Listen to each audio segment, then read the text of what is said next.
What's going on, NBA all around fam? This is your boy Dominic Cruz coming at you with another live episode of the NBA All Around Talk Show. Last night, some great games. Didn't think Raptors would actually come back, but we got a series, especially with Memphis. Got things going on, and I'm just gotta say, like, it's getting tight. So what I just want to say, what's going to happen today? What's going to happen tomorrow? What's going to happen? Who's going to be the one that's going to take down the Warriors and the Cavs? But today, I want to introduce y'all to Darian and Ryan, who are going to be debating. Say what's up, fellas. What's up with it, man? What's going on, player? Not much, man. Not much. Just getting ready for some live NBA action that's going down in another hour because we got the Pacers and the Cavs soon. But we want to jump right into it today and want to talk about Friday night's game with the Pacers and Cavaliers on that game where the Pacers were just firing from all cylinders. Lance Stevenson was going off. Paul George was going off.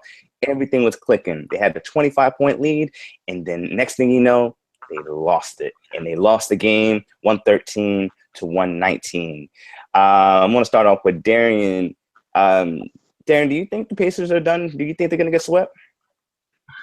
Yeah, probably so. And if they don't get swept, it's going to be a meaningless game if they win because they probably going to lose again. Being that, they just don't have the championship pedigree that Cleveland had. Cleveland still ain't playing defense at a high level yet. To me, the game was lost more so the Pacers not playing good anymore, in opposed to the Cleveland making great adjustments. But not to say they didn't make any at all, but they kind of threw it away a little bit. All right. What about you, Ryan?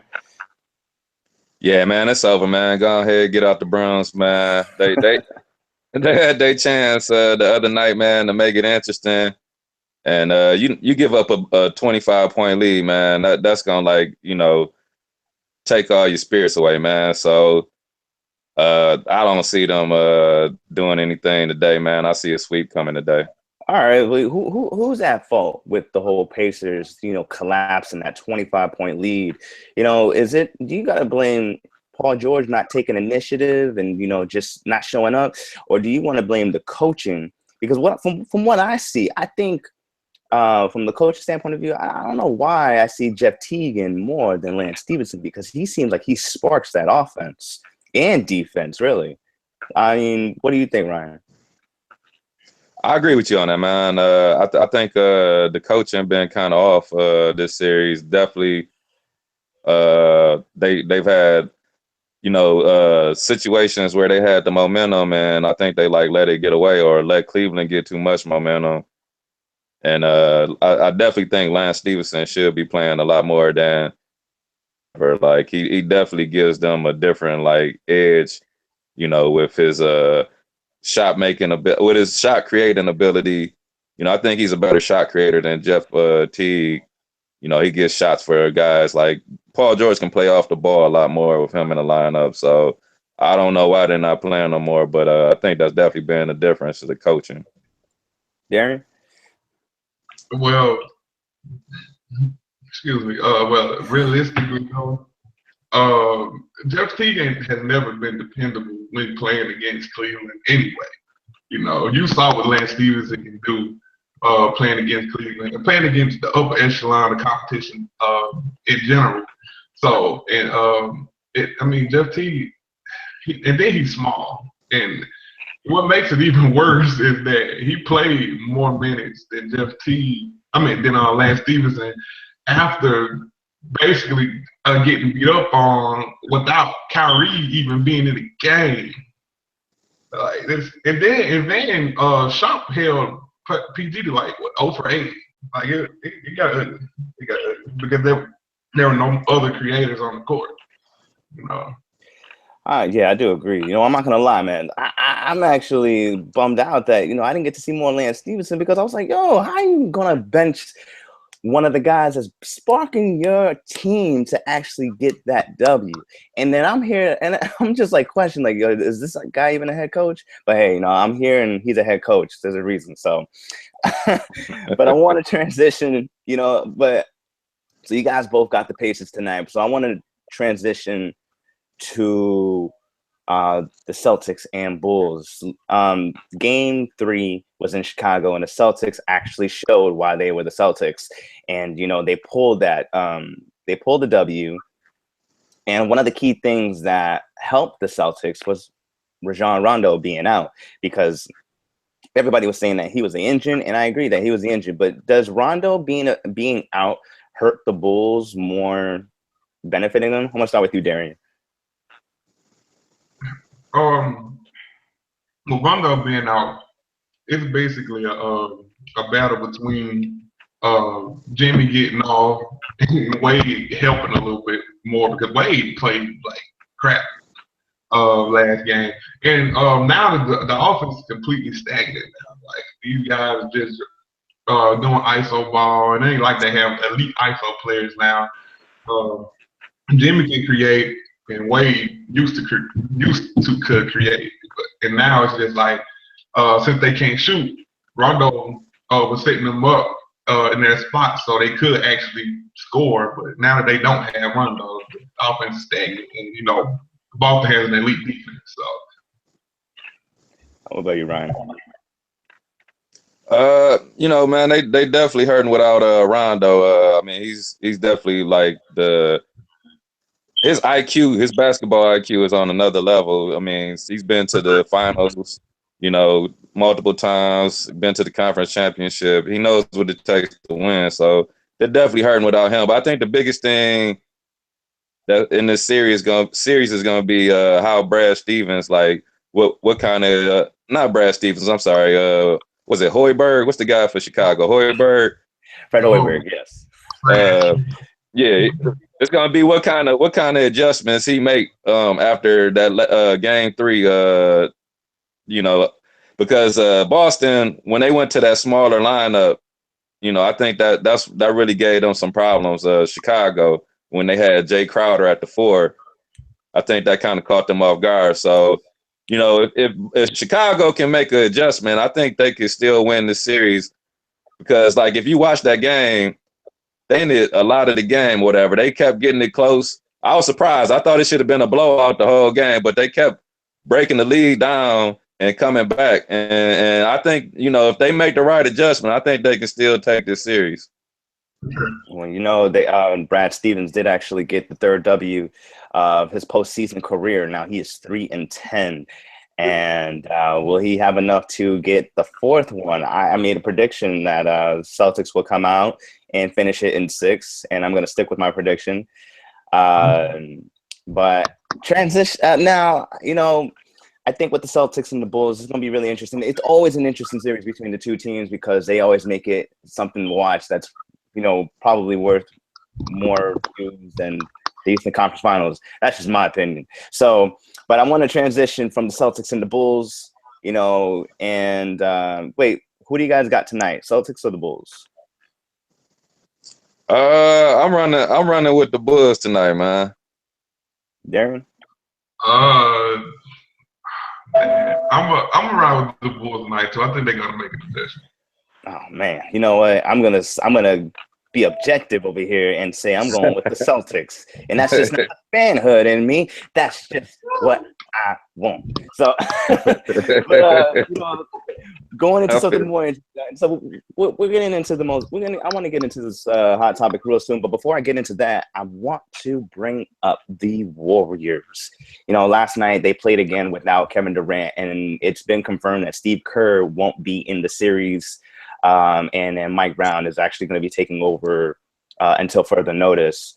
But with that said, last night the Warriors basically came back from a 16-point deficit and just basically took over. I'm going to start with you, Darian.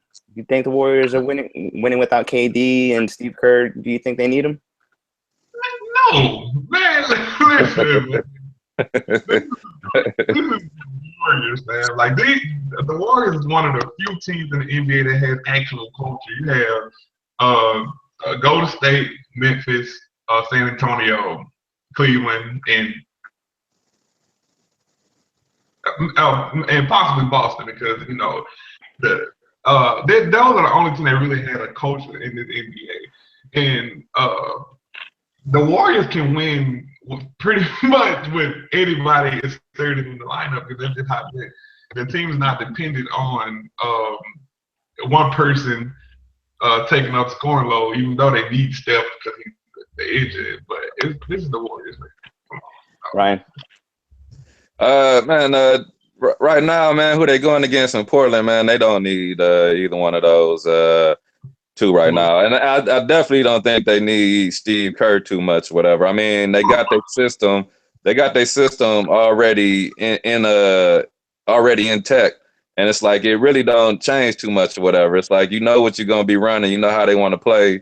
It's kind of like, the guys already know what to do. They've been there, the last 2 or 3 years or whatever. So, I don't think Steve Kerr is that big or whatever right now. But when they get in the later rounds, when they go against somebody like San Antonio, that's when you start seeing missing somebody like, especially KD. The coach or whatever, not as big, but KD or whatever, they start getting in the later rounds. That's when you see they'll need somebody like that.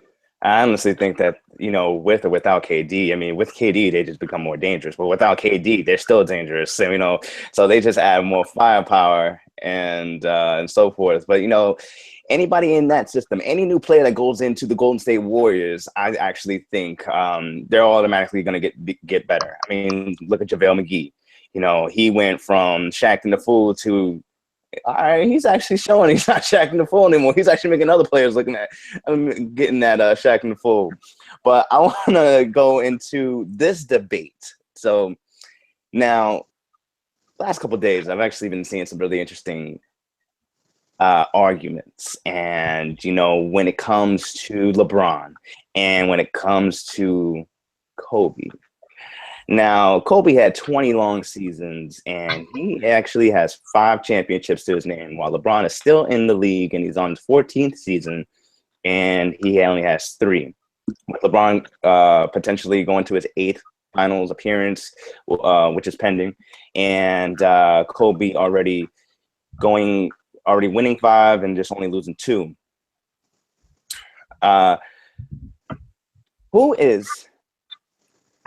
Let me just say this. Who has the better career right now? Who has the better career? Is it Kobe or is it LeBron? I want to start with you, Darian.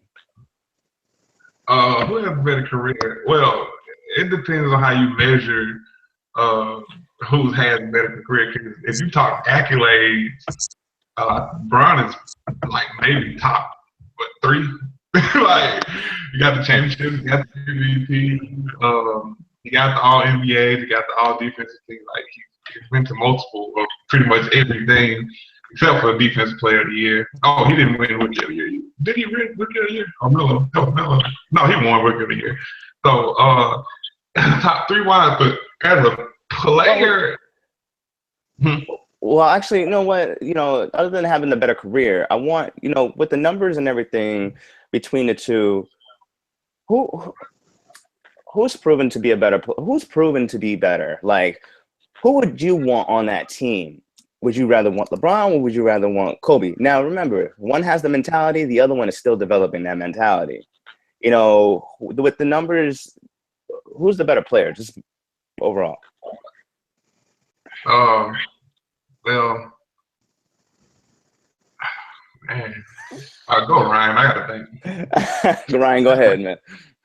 All right, well, if you want to ask who got the better career so far, I mean, you had to go with Kobe or whatever, man, because I think, people are going to erase LeBron's first 2 championships with Miami because the way he got them, because he went to Miami and they had a proven star already. Now, if he had stayed in Cleveland and that team had came to Cleveland, if Dwayne Wade and Chris Bosh came there, I think people would have looked at it different. But since he went there, they kind of looked at it like he was running to get help or whatever. So I think they're going to erase his first 2. And basically, it's going to be, and just like Kobe, his first 3 gets erased with Shaq. So it's basically now Kobe is up 1 championship to 1. So I think LeBron got to win 1 more championship. He win this year. I think you start hearing people be able to say LeBron is, you hear a lot more people saying LeBron is as good or better than Kobe or whatever. But as far as who I'd rather have on my team, I take LeBron. Anybody know me, they know I'm anti-ball hog. And we know that Kobe, I always call him the 2nd greatest ball hog of all time, man. So I'm not down with that shooting 50, 40 sometimes in the game or whatever, man. I mean, like I've seen with my own 2 eyes, he's definitely one in my top 10 coldest players I ever seen. But anybody that act like ball hogging ain't a flaw in somebody's game, I don't know what basketball is to you, man. Ball hogging is a flaw, so that's a major flaw. Just like LeBron, LeBron's flaw is he can be too passive. Both of them have their flaws or whatever, but I take the passive guy over the guy that's a ball hog. That's just me. All right, so let me go ahead and answer it. That's classic Ryan right there. I'm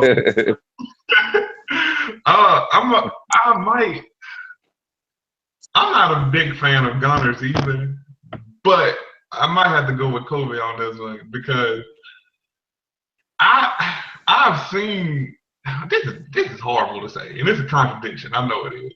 I've seen Kobe shoot teams out of the game, but in those same games, I saw him bring them back. So it's a blessing and a curse, but I think I'm gonna have to go with the gunner on this one. Just on this one. I feel you, man. We actually just got want to bring in a comment. People do erase. People do like erasing LeBron's first 2 championship appearances. They want to erase the Spurs in 07 and they want to erase the Mavericks, which is the worst finals appearance that he's actually ever made. But he actually with Kobe, people want to say that Shaq carried him, Shaq did it all and stuff like that, and then they forget that Shaq needed Kobe just as much as Kobe needed Shaq, because if Shaq didn't need Kobe, he would have stayed in Orlando with Penny, but Penny was injured all the time.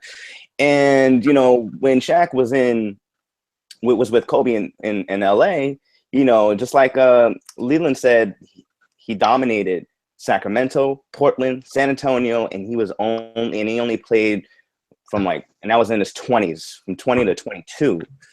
And people want to act like they want to discredit Kobe Bryant because he had Shaq just as much. They don't want to discredit LeBron when he had that 07 Cavs team, which was not trash at the time. What? And they were not trash. They were not trash at the time. They were actually pulling through. Come on now, you can't say that. You cannot tell me that LeBron didn't. Man, only thing on that team at that time was LeBron, man. Like they had a whole bunch of old vets that were like washed up by then. It would be something similar to like who do you got today or whatever, like with some old washed up vets or whatever. I mean, kind of like Chicago on NBA TV, who's Mo Williams, and he actually was pulling through too. I mean, like, come on now. It's kind of it'd be like Chicago. Would you like Chicago? Would you be like Chicago? Chicago is like a real talented team, man. Like, you know what I'm saying? Like if Jimmy Butler win, would you be like, oh, if Jimmy Butler took the Bulls to the final, you'd be like, oh, he had a squad. You know what I'm saying? It's all washed up guys. I didn't think it was washed up guys at that time, and I still don't think so at this day. But go ahead.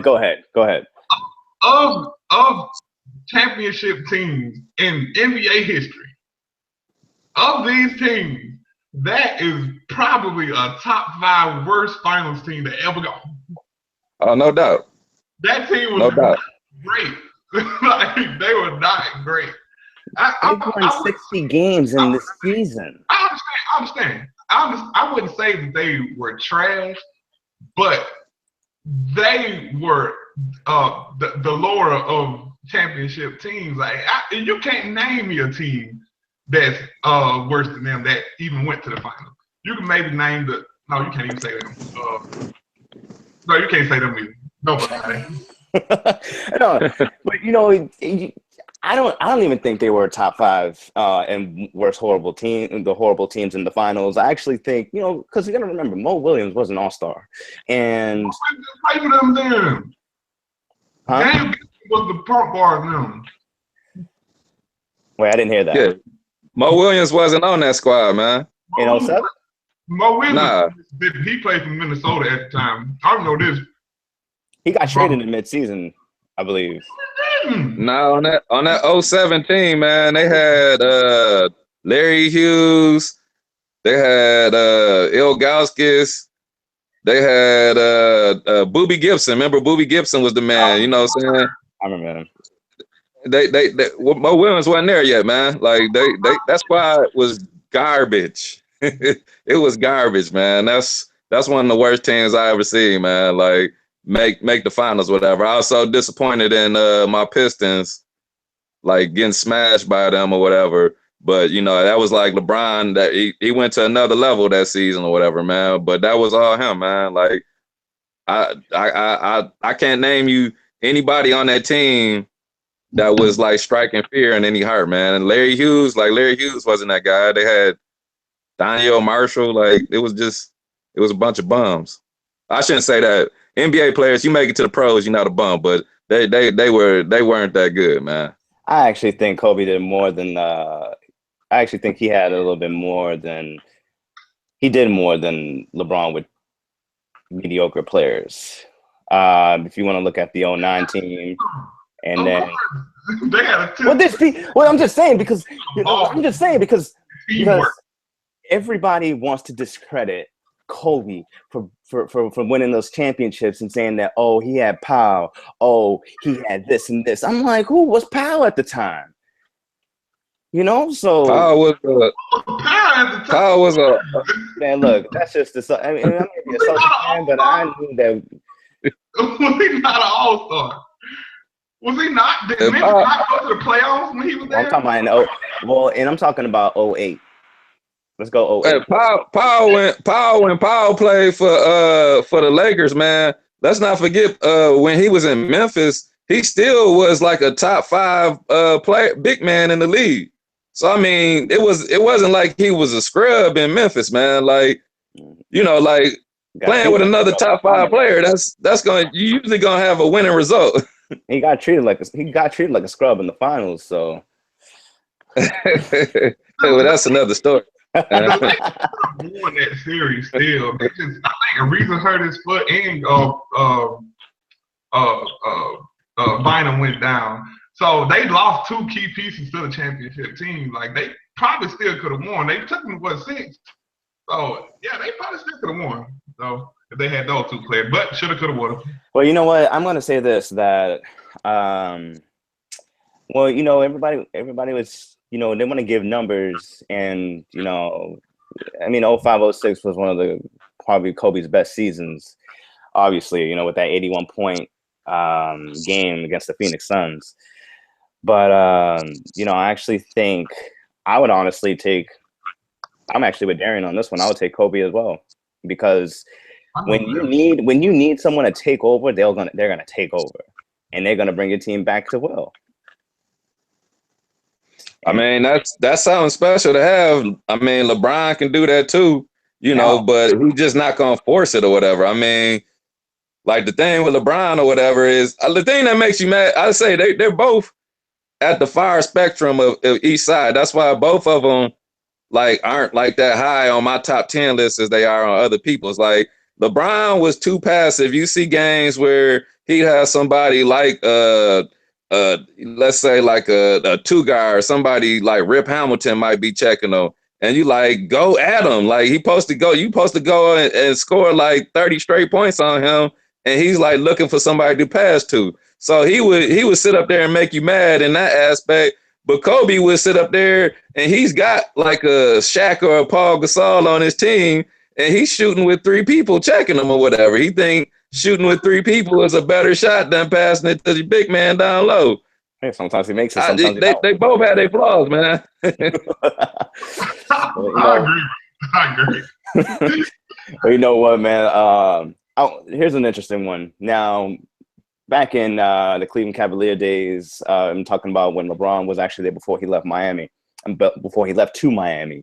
You know, Mike Brown was the coach, and now we might actually see Mike Brown coach for the rest of the playoffs. And I mean, depending on Steve Kerr's health. But given the fact, if the Cavs meet the Warriors, and if the Warriors pull that, obviously, if they get the victory, they win the finals, and it was against the Cavs, do you seek that as Mike Brown's revenge against LeBron? I want to start with you, Ryan. Definitely, man. I mean, that's how the story gonna get spent, you know. I'm sure he not thinking anything about that or whatever, you know. But I mean, like, he's in a good situation, man. Everything, the foundation has already been laid down in Golden State. You know, like they had their offensive system, what they run. Guys know what to run.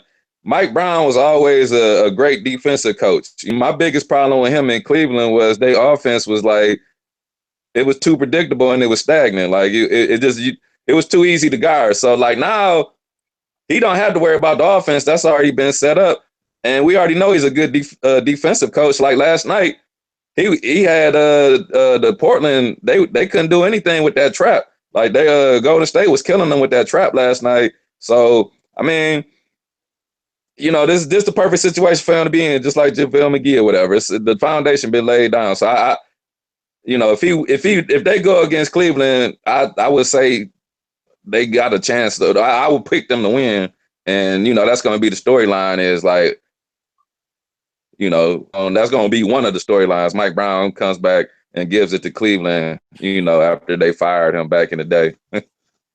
Barry, go ahead. Yeah, I mean, it's not like he inherited this, you know, this trash team. I mean, at the end of the day, Mike he's always been a great defensive coach. You know what I mean? So, and when he did something that Kerr has yet to do, that Kerr pisses me off when he does, is he left JaVale McGee in the game. Like, why can't you do that, Kerr? Why do you want to put Zaza in? I have no clue why. JaVale, and he gives them a better dynamic, gives them more athleticism. And I understand Zaza's a veteran, but I'm rolling Mike on that one. You know, keep JaVale McGee in the game. You saw how he pretty much dominated. You know, from DeAndre Jordan aspect of the game. You know, that type of domination. Definitely. Yeah, so, you know, I think they take that name lot. I mean, yeah, I know LA, the Clippers have the name Lob City, but you know, from what I've seen with JaVale McGee, Warriors are looking more like it than the Los Angeles Clippers. Yeah, that's that Flint to Sag Nasty connection, man. Y'all don't know about that. That's that Flint to Sag Nasty connection. Draymond Green and JaVale McGee, they got a nice little connection together, man. Yeah, so but you know, I'm gonna take one more question from the all around fan, and can any team beat the Cavs in the East? Darian. Next year, yeah. This year, you gotta think about this. I keep saying this to people. Like, the NBA is a business. Don't nobody want to see whoever versus Golden State. You know, no one wants to see that. They want to see this rematch one more time.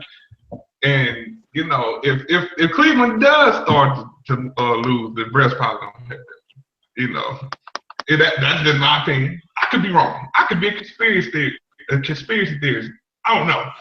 But in my opinion, I don't know. Next year, yeah. This year, no. All right, Ryan, go ahead. I wasn't gonna take it there, but since he did, yeah, I don't think the league want to see anybody other than Cleveland. So I'm pretty sure Cleveland find their way back to the finals, whatever. But even just as far as like the talent of a squad, you know, before the playoffs started, I was picking Washington, the Bullets, or the Celtics I was picking them to beat Cleveland, like and make it this year, man. But like after watching this last game where Cleveland came back from 25 points, that's the kind of stuff you be seeing on those championship DVDs where they be like, Cleveland was down by 25. This the stuff you see or whatever, man. So I expect them to make it back to the finals or whatever, man. Like that's the kind of stuff that gonna boost their morale or whatever, and their confidence gonna be on another level. Ryan, did you say Washington Bullets? I haven't heard that name in a long time. Oh man, hey man, I'm showing my age, man. Don't forget I'm one of the old heads, Ryan. Oh man, that's funny. No. I remember the Bullets. I remember them. But with the last, transitioning now.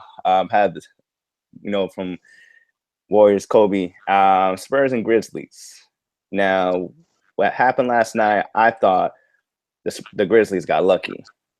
The only reason why I say they got lucky is because I think Kawhi was bringing them back. He got fatigued. That whole team got fatigued, actually. But I just think that the Grizzlies just got lucky on that win. I mean, go ahead, Darian. Okay, for one, in this sense, I don't blame anything on the Spurs losing because like you can't ask for more than what the Spurs gave you. You know what I'm saying? Of course they got time, but there's 10 people on the court. So who's better conditioned? And if you want to take it there, you know what I'm saying? And Memphis hit shots just like the Spurs hit shots. Memphis just hit more shots. Michael Conley came through, Mark Gasol came through, and they took Memphis took advantage of Kawhi being kind of fatigued, and they started throwing people at him.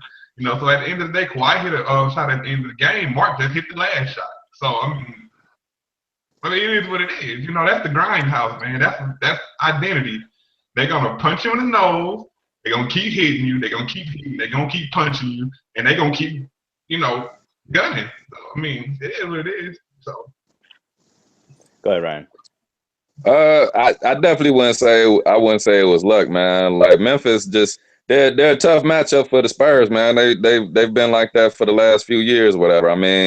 They're gonna play that grinded out game, and like the only team that's gonna really give them problems that can blow them out is Golden State, because they're gonna be pushed the score up so quick that slow down game don't work. But against San Antonio, they fit well against them as far as in the matchup or whatever. So I think they did what they were supposed to do. They won the 2 games at home. I expect the Spurs to come back, win on their home court, and we'll see if the Spurs can close them out on Memphis home court or whatever. I don't know. That's going to be tough. But as long as the refs let the game be physical, that's definitely in Memphis's. That's in their territory, man. Oh, I do believe the NBA is an entertainment product. Are you going to say something, Darian? Oh no, I was just agreeing. Okay, the NBA is an entertainment product, and they're going to definitely make every series interesting. I wouldn't be surprised if Pacers actually came back from a 3-0 deficit. That's just how crazy the NBA is. They want to make that money. They're going to get that money. All right, and almost wrapping up here. Wanted to get you guys' pick for Rookie of the Year. Who do you guys think? Who? My pick was Joel Embiid, but he got injured, so I can't even put him at Rookie of the Year unless you guys think he should be Rookie of the Year. But who do you pick as your Rookie of the Year? Give me Brogdon for sure. I feel like since he took the starting point guard role, they've been playing a lot better. Either him or what's that? He plays for the Sixers. Dario Saric. Yeah. Dario Saric. Or him. Those are my 2 picks. Those are my things. But who do you got? You talking to me? No, I'm talking to Darian. Who do you got for the Rookie of the Year? Oh, this is biased, but I'm going Brogdon. I'm biased. Whatever. Fear's a deer, right? Fear's All right.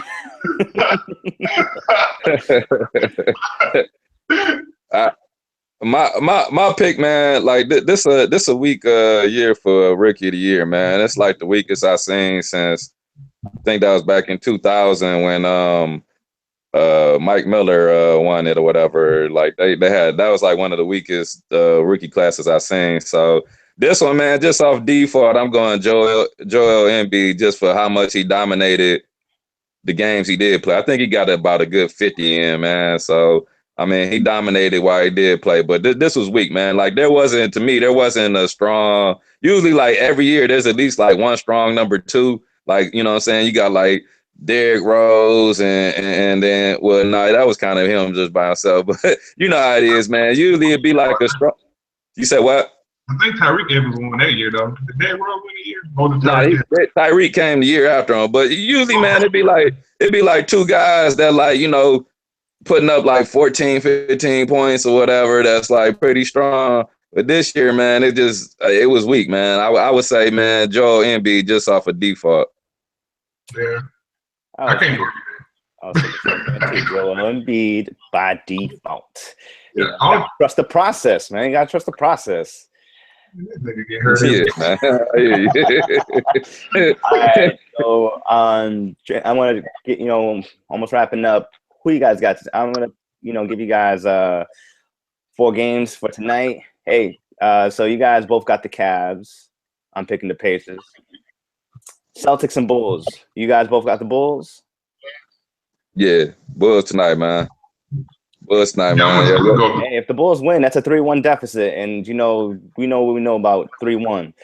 I'll say that the Warriors fans. Rockets, Thunder. Who you guys got? I got the Thunder tonight, man. I got the Rockets. I'm gonna go with the Rockets tonight. MVP versus MVP. Clippers or Jazz? That one, man. I'm going with the Jazz tonight, man. The Clippers, they squeaked one by or whatever. I think they kind of just caught the Jazz off guard a little bit because Blake went down early and that kind of like changed their defensive strategy or whatever. But I think they'll make the adjustment, man, and they'll come back and put the mash on the Clippers tonight. Yeah, I agree. I feel like Utah, they just better defensively. In last game, Hayward had like 39. So once they're gonna limit pretty much everything they do tonight. So all right. And one more question: if it is the Cavs versus Warriors, how many games does that go, and who wins? Man, that one going 7, man. League want to see that go 7, man. So that'll go 7. You don't think it'll be like San Antonio in 2014 where they just came back and just stomped on Miami? I don't know, man. I don't see that, man. Like, man, this is the best series they've had since back in the 80s with the Celtics and the Lakers, man. Like a true rivalry with 2 real good teams, man. They got to push that, man. So I see it going 7.